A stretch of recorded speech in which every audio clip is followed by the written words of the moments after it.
दोस्तों 300 सालों से इस कुएं के अंदर रहती है एक इच्छाधारी नागिन, जिसे देखने के लिए लोगों की भीड़ उमड़ रही है।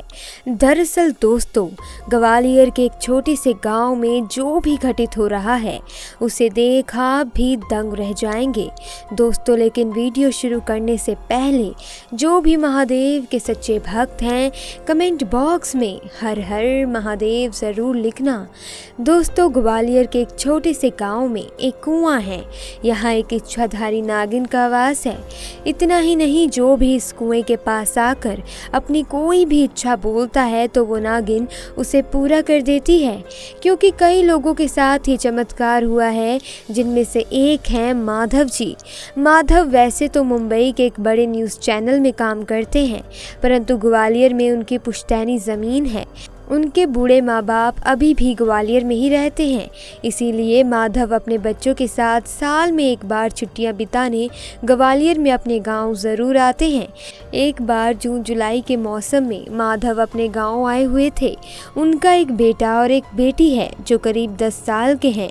उन दिनों गांव में कुछ 2-3 अपहरणकर्ता आए हुए थे, जो अमीर दिखने वाले लोगों के बच्चों का अपहरण कर लेते थे।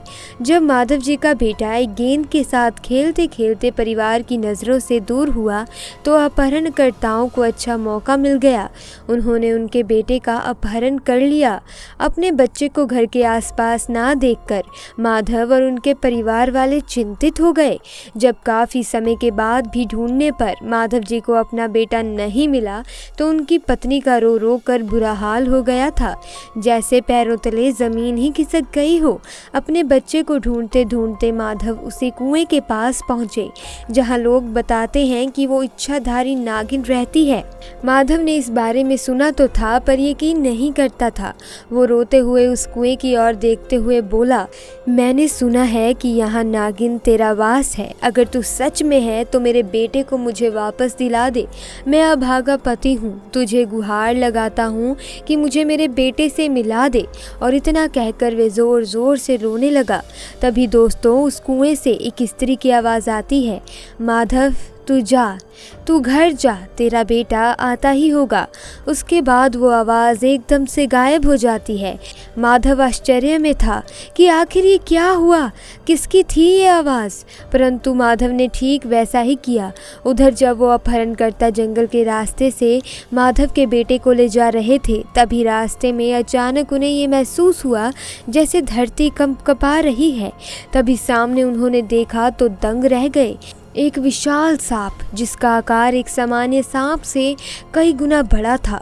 वो सांप भयंकर आवाज़ निकाल रहा था, जिसे देखकर वो सभी अपहरणकर्ता डर गए और बच्चे को छोड़कर दूसरी तरफ भागने लगे।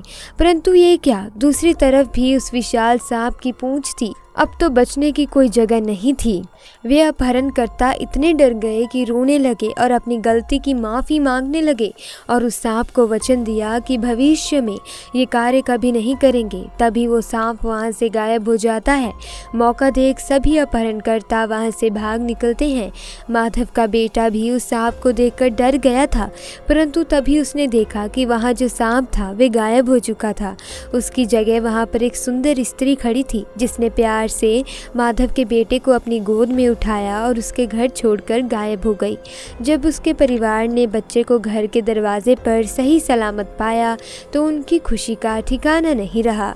जब माधव ने अपने बेटे के मुंह से जंगल में घटित घटना सुनी तो वह समझ गया कि उसके बेटे को नागिन ने ही बचाया है, और वो दोबारा अपने परिवार के साथ उस कुएं के पास गए और कुएं में रह रही नागिन को धन्यवाद किया। तो दोस्तों, आज की वीडियो में बस इतना ही। मिलेंगे किसी अगली वीडियो में। अगर आपको वीडियो पसंद आई हो तो वीडियो को लाइक कीजिए, चैनल को सब्सक्राइब करना मत भूलिएगा। आपका बहुत बहुत धन्यवाद।